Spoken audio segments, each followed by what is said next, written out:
Hello and welcome to the DigiHype Media Presents Get Noticed Online podcast series, brought to you by DigiHype Media, digital marketing made easy. Our guest today is a very special lady, Linda Ockwell-Jenner from Motivational Steps. Linda, welcome. Well, thank you for inviting me. I'm honored. Yeah, you're very welcome. We're happy to have you here. I'm going to give a quick sort of bullet intro to sort of Linda's background, and it fit on 1.5 of these cards, so it's pretty amazing. But anyways, I'll start off. Television show host and creator, 3 years running. Keynote speaker, international keynote speaker. Yep. Pretty incredible. Author and publisher. 3 books. 3 books, wow. Nominated as one of the leading women entrepreneurs in Canada. Yep. Pretty special stuff. Co-founder of the Small Business Community Network, SBCN. Yeah. That's incredible. Known in business circles as a social sweetheart. Yes. I'm very social. Well, you certainly are, and I've met you at a few business functions, and you certainly are, and Yeah, absolutely. the chamber. I love the Cambridge chamber. Yeah, the Cambridge Chamber, absolutely. And of course, born and emigrated from the UK. Yeah, Birmingham, my hometown. I love it. That's fantastic, fantastic. Okay, well, maybe we could start off by, maybe I can ask a quick question. Tell me a little bit about your consulting company, Motivational Steps. Okay, well, Motivational Steps came into being 22 years ago because I'd had breast cancer. Okay. And the second time I had breast cancer, I was working still at a shoe store. The first time I was working at a shoe store, I was trying to sell vacuums and I was cleaning in a hotel in Waterloo. Wow. I'd gone through a divorce. It was amicable, but I'm trying to keep hold of my home and, the 4 children, have a roof over their head. And so the second time I had breast cancer, I had my breast removed. And the shoe store were a bit annoyed with me because I'd had so much time off work. So I walked out and never went back. And then my husband, Dave, said, why don't you go to school and be a secretary like I was in England? Right. Before I had the kids. And I went to a school and I ended up being a motivational speaker because I heard this guy from America wowing people, and I just wanted to help people and talk about breast cancer. And then I realised I can't stand up at conferences and do keynotes, every single day. And I needed to make money as a new motivational speaker. Yes. And people were going, how did you build your business? How did you build your brand? And I became a business consultant. It was easy. Wow. I mean, you make it sound easy. It was not easy. Yeah, no, I guess not. And such an incredible history and background. And I mean, Motivational Steps definitely, summarizes yourself. Well, you're not going to believe this, but when I was at school in England, we go to high school age 11. I was very shy, and nobody believes that. And I was in the school play, and my dad and mum were out there waiting to hear from me. And basically, I couldn't get the words out. I was so shy. And also, when I went home and told my children and Dave I was going to be a motivational speaker, they kind of nearly choked and go, but you're so shy. I think if you are passionate about anything in life, whether you want to start your business, change your life in any way, you will do it. You will have the ability and the determination. And I just wanted to talk to people about awareness, prevention and early detection for breast cancer. As time went on, though, I built my own brand. I started the other business with my co-founder husband Dave to help small businesses. Right. And as I became more apt in business and doing all these things on my own, because I had no money still, because I was almost losing my home, basically people started saying, can you talk at our conference about branding, small business, networking? I go, of course I can. I love to talk. That is incredible.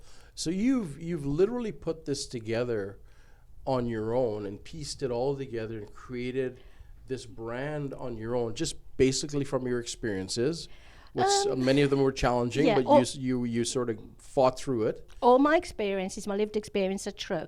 So if I go back in time, the divorce from my husband, the father of my children, was amicable. We'd grown apart. Right. We'd had a terrible time moving over to Canada. We'd lost a business because we didn't network. Oh, yeah. And so he moved away and I tried to keep hold of the house and my brother was helping me. And basically I went to England to stay with my brother and I met Dave, who my husband. Right, that's right. Wonderful man. Yeah, he worked for a large company, came over here. And it was Dave who said to me, basically, shall I be your mentor? And the first thing he said to me was, you've got to be professional from day one. So basically, what I did to get some presentations, and they were free, I went to a school called University Heights, which is now Conestoga College. Right. And I could go for free because I'd had breast cancer twice, and I had to do business English, which I hated, accounting, which my kids helped me with the homework when I got home overnight. I didn't know that would help me because I didn't know then I was going to have a business. And I had to learn how to use a computer, and I already used one. And they told me I had to know all the words on the computer, like, this is that thing. And so anyhow, and so Dave says to me, why don't you do some free talks for the schools? And I went round a lot, collegiate, places like that. Wow. And I had no brand and no clothes. And I gave out feedback forms. And the young girls would go, we love your boots. And the guys would go, we love your accent. But you know what that makes you realise? They're noticing something about me, which is not really important for a brand. And so, you know, I wear pink a lot. Right. I have breast cancer, so I can talk about that if I'm doing a breast cancer event. Today I wear a bit of black because this is a business event. Right. So I kind of chop and change. Excellent. Wow. Well, that's very, very creative too, right? I mean, especially from a branding perspective, I mean, working with in marketing and so on. I mean, it's interesting to see how you come up with your You're the expert, brand. though. I mean, well, I mean, you know, we're all involved in marketing. branding, right? It's all part of it. So I mean, a lot of people think it's about the font, the website, and stuff like that. That's part of your brand, but I don't do any of that. Right. Basically, for me, it's my message. Right. If when I'm talking to somebody at a networking event and I spout off a load of rubbish, they're not going to want to give me a referral or talk to me. So I tend to say, how are you? I'd like to know more about you. And then they like me because evidently I'm a nice person. You certainly are. Absolutely. Very easy to talk to. So let me ask you this, Linda. Your company, Motivational Steps, was founded back, I guess, 2001? Yeah. Okay, well, great. it was part of a company. So if you think about it, there was no social media. Right. I didn't know what a keynote was. Okay. I didn't know how to do those slides. You remember the old-fashioned slides? Oh, yeah. So Dave taught me how to do that. Oh, okay. I wasn't in the corporate world at all. I was a stay-at-home mum in England. So I would go to the library and research. What is a keynote speaker? What do the women look like? Because obviously I'm a woman, so I wanted to know what the women look like. What do they talk about? And I thought to myself, I'm different to all those women. They had a lot of jewellery, their hair looked nice. I have nice hair now because I've got a lovely hairdresser. But in those days, you know, I didn't look like I looked, so I had to research what can I work towards. I didn't say in 12 months' time I want to earn $1 million and I'm going to look gorgeous. It took me actually 18 months before I got paid $1,000 with my first referral to do a keynote at a golf club in Kitchener. $1,000. Do you want to know how much I earned at the shoe store? $7.49 an hour for 7 years. Wow. So that's when I knew I was good. So quite an incredible jump. Yeah, but I mean, you know, just you know, self-improvement and you know, building your brand and building your own confidence and doing the research. It's hard Not like work, the research today on your phone and you can sort of get everything in 5 minutes. I think that's the problem. Yeah. I became the business consultant for personal development and business development because they go together. Right. If you're not ready and you haven't gone through the transformation, your business won't work. You've got to be confident. Totally agree with you. And so basically, people rely on social media too much today, and they think it's the be-all, and it's an add-on, it's a partnership. Without getting to know people like you and asking you, how did you build your business? We won't learn anything. I love Jim Still from Danby. I saw him speak at a conference once, and then he came on my TV show, and he says to me, be authentic, be yourself, and be simple. Well, don't complicate matters. Great advice, yeah, absolutely. Yeah, no, you keep it simple, right? Yeah, the KISS principle. My dad always used to tell me that. Keep it simple. The rest of it we won't talk about. Well, you're doing a great job, seriously. I've Googled you. I Google everybody on Meet, and I really admire what you guys are doing. Well, we're trying. I mean, you know, it's like anything else. It takes time and it's hard work, and you don't see behind the scenes. One of the things we do take seriously here is to have fun.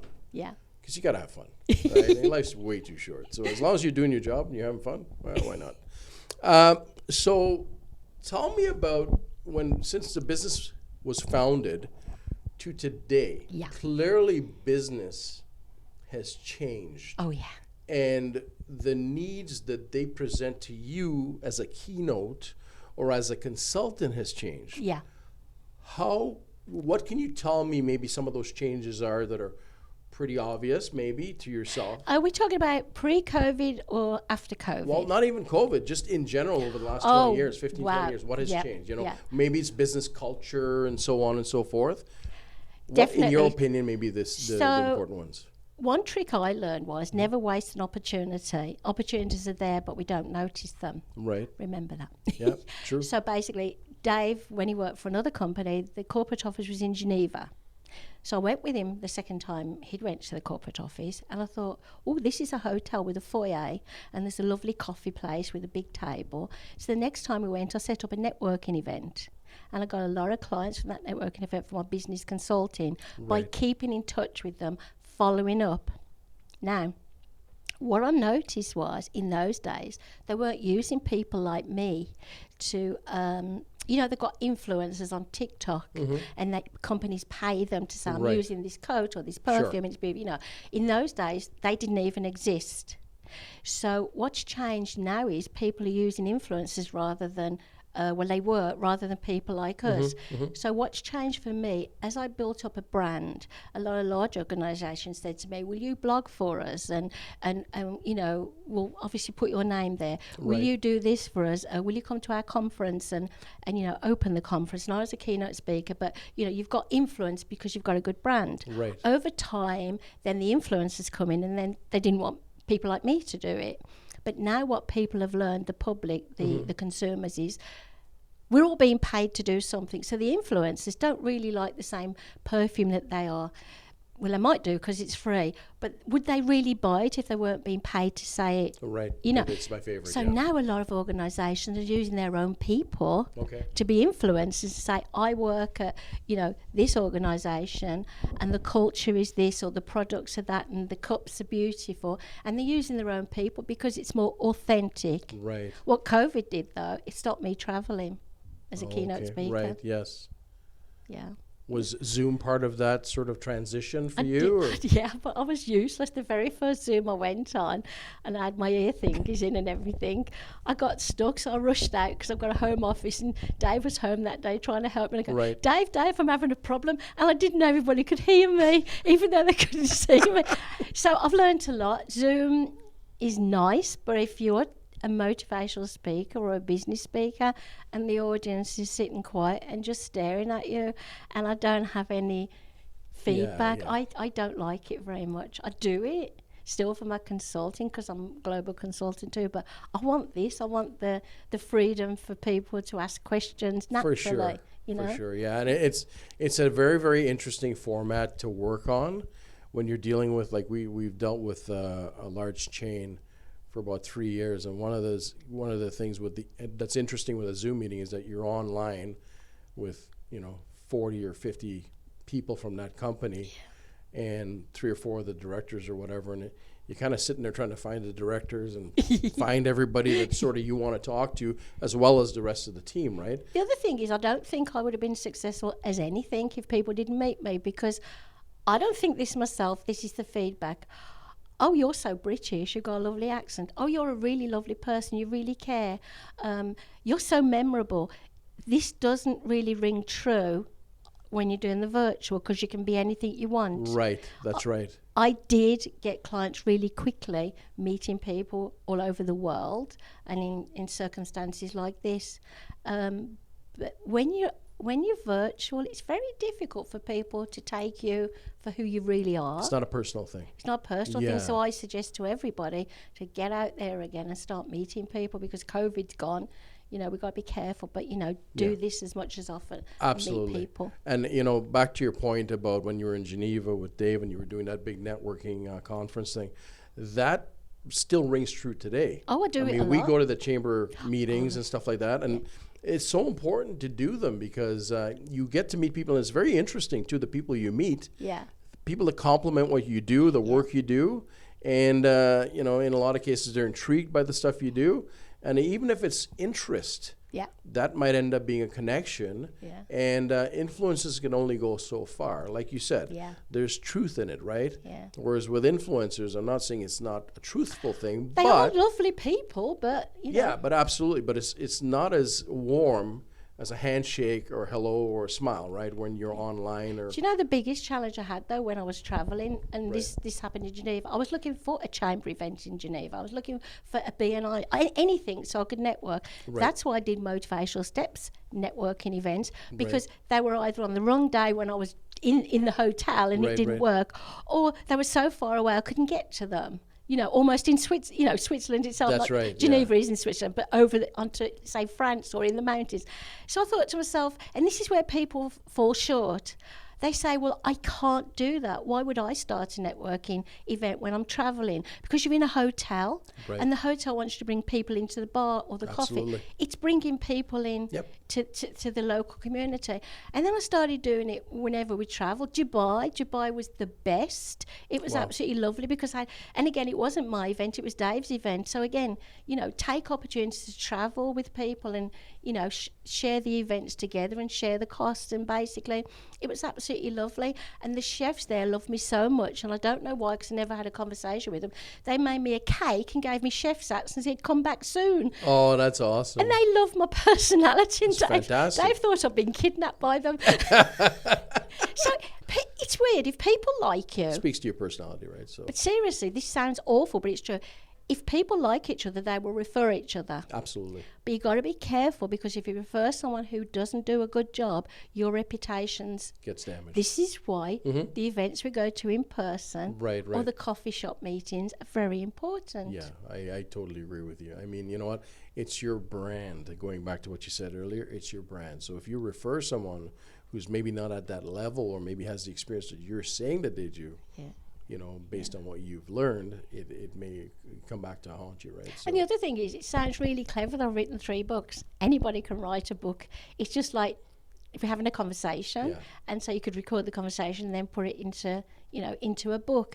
And it's really good, for showing people that you've got expertise and you can give them away, you can sell them. Yep, I totally agree.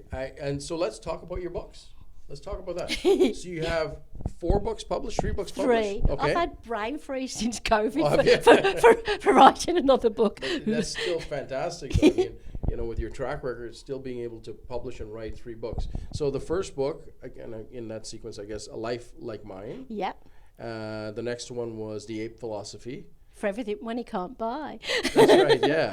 And the last one was Business Networking in a Nutshell. Which everybody wanted me to write for many, many years. Oh, but wow, okay. I was so busy with travel and everything like that. The first one was really, I wanted to get my story out. I wanted to share my story with people. It's very personal. Right. I may have some, what do they call you have in your cupboard? Some skeletons in my cupboard, but I've written everything in the book. That's fine. Moving to Canada, going through a divorce, having breast cancer twice, a new relationship with a younger guy. Right. You would think that people would accept all of those things. I had a next door neighbour in the first home I owned, and they were from Germany originally, and they were very racist towards us and they bullied us. That's in the book. And, working in a store gave me a lot of expertise for my own business, which I didn't know. One thing I knew was I was an excellent customer service person and people loved me. Right. But the management treated us badly. Oh. So I will never treat people bad. I've never treated people badly unless they deserve it. Yeah. I didn't say that. So basically that's my first book, and it's a great marketing thing, but it was really good for getting keynotes and selling it. Right. The second one, if you have a challenge, do you know how to deal with it? And do you ever look at somebody and say you've got the most perfect life and you don't have to do anything, you've got no problems, you've got enough money? Yeah? So basically that was the reason behind the APE Philosophy. The Town of Simple. The Town of Simple, because this couple had some challenges, didn't know how to cope with this. So think about it. I may give you the perception virtually that I've got the most perfect life, got lots of money, I'm successful. Behind the scenes, I will share with you all, my one son had his leg amputated during COVID, and he's still not, top of the notch as he should be. We're helping him. And our daughter has secondary breast cancer, which is not curable. So I'm doing a lot of awareness about that and talking about that. So it's not that I don't have the perfect life. I have challenges, like most people. Yeah. And clearly you know how to separate, and stay positive. Focus on the things that are most important, right? And within those challenges. Well, what I say is, if you're working, right, and say you've got a daughter or a son, they phone you up and say, Dad, I want you to get me some ice cream. I've got a bit of a sniffly nose. And you say, is Mum there? And they say, yeah. You're not going to dump your client and run home to the child unless they're rushed off to hospital. We have to try and separate the two. Right. We can't always deal with our challenges when we're at work. Yeah. Or if we need time off work, I'm there for my family, you know. And does anybody like meeting anybody who's miserable? No, absolutely not, right? Hi, I'm having a really bad day today. Yeah, People walk the other way. Yeah, and you can't blame them, right? So yeah, no, you need to be positive, and I mean, you know, there's a lot of research done on people that are positive and the health benefits of being positive and the brain getting in tune with that and sort of mending the body. Now, behind the scenes, I have a cry. Right. I have a moan. I do that daily. Thank you. Because sometimes stress, if you hold stress in, panic attacks, depression, all this, Right. you got to get your stress out. You got to ask for help. Yeah, no, I totally agree with you. Now, Linda, so that's your book, so that's fantastic. Now, I did read the summary of one of your books, and there was a quote that you had in there, and I don't have to read the whole quote. I don't know which one it is. Oh, okay. It was highlighted, so I'm going to read it anyways. If there's one thing I've learned from my own experiences to talk to my children about my past, encourage them to ask questions before it's too late. Yeah. Do not have so they do not have any regrets. Saying that I knew it was a different time and a different way of life for me. So having regrets is something I try to learn from and don't dwell on. I love that. Mm-hmm. And the reason why I love that is that it reminds me of a quote that's a pretty famous quote. And I was looking for it online, good old online. And it's from a pretty famous author. And tell me if this sort of represents or even matches, comes close to that. Because this is kind of what I got from it. Was honor the past, celebrate the present, and embrace the future. Perfect. Yeah. I love that one. Yeah, so that kind of tells me, it's a Russian author, actually. I love it. And, tell me, is that sort of how you approach life and some of the challenges within and push forward? I guess because my family life was different to the life I have with my 4 children and, Right. their stepfather, my parents didn't really talk about the past. They didn't really talk about family memories and stuff like that. And they both passed away now, they're both gone. Right. So basically, it drives Dave mad because not all families are the same as us. We text each other, phone each other, 4 kids, 3 boys, 1 girl. We're always texting and talking and keeping in touch. And that's, some people don't like that. They're a little bit more private. And we kind of have this telepathy, is that the right? Right. Yeah, and we know when the other one, wants to say something. Yep. It's really cool.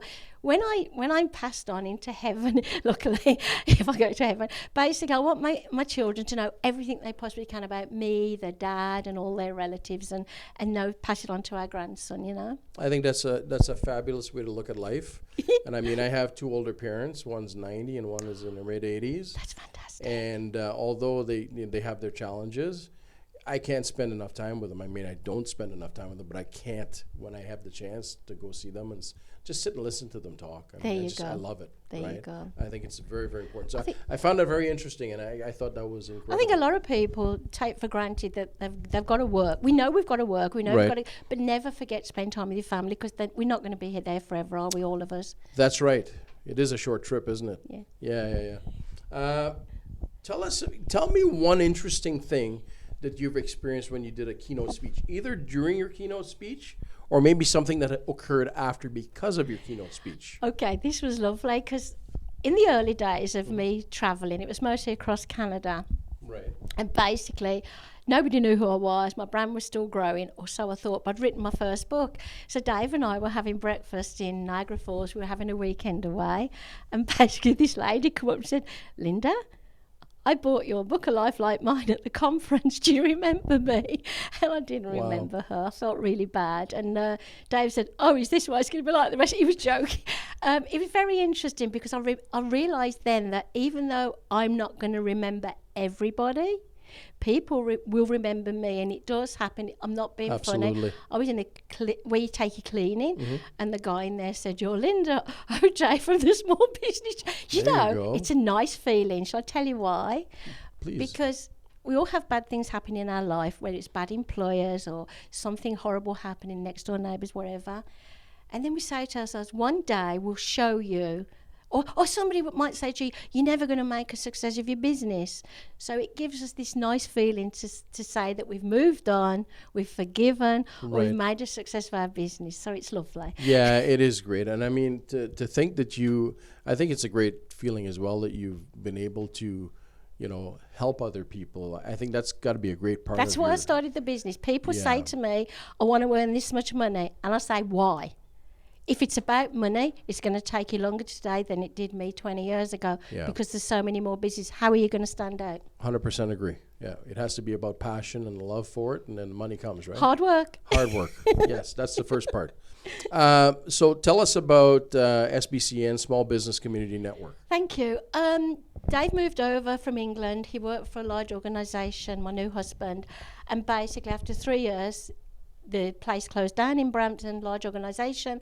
He'd worked there since he went to before university. He had a really horrible resume, and he wanted to work at a local big company that we all know, which is not around anymore. And he kept sending the resumes off and they weren't looking at it. So I said, sweetheart, it's about networking.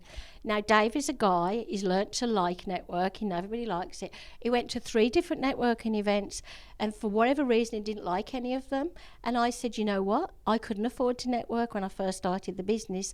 We started the Small Business Community Network so we could offer friendly, affordable events and also mentor them, and also at a price that anybody can afford, and to be friendly, welcoming, and build a community. And it's not all about referrals, it's about the community and what happens once you start working with each other.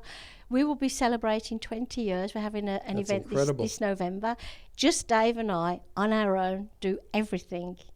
Wow. Yes, and Dave is very good at graphics and all the IT stuff, and I'm the salesperson. He's the tech guy, and I'm the the person motivational speaker. Yeah, and now we've got a subscription-based membership, which is so much easier than saying your membership's up. Can you pay me? Which we used to do.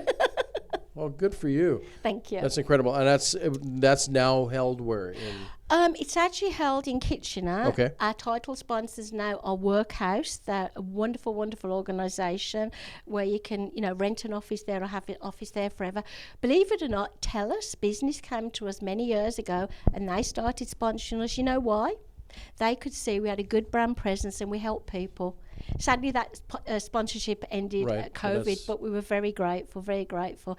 Good for you People guys. will help you if they know you were doing it for the right reasons. Yes, no, I totally agree, and especially if they see that you're creating something that does have, a benefit to others. Right? It's not about the money. You know why we ask for membership? People don't value free.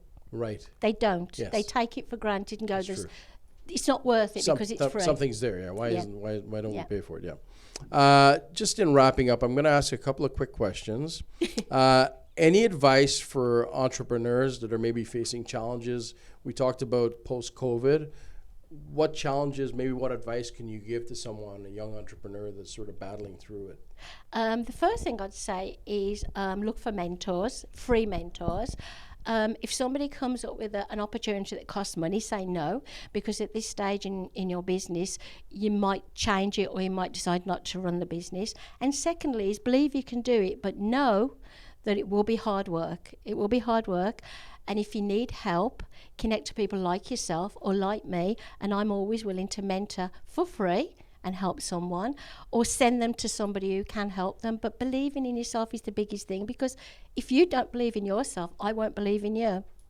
Excellent. That's great advice. Thank you. Linda, how can someone get in touch with you online, Motivational Steps? Okay, so basically you can find me under Linda OJ, Linda Ockwell-Jenner, Motivational Steps, LinkedIn.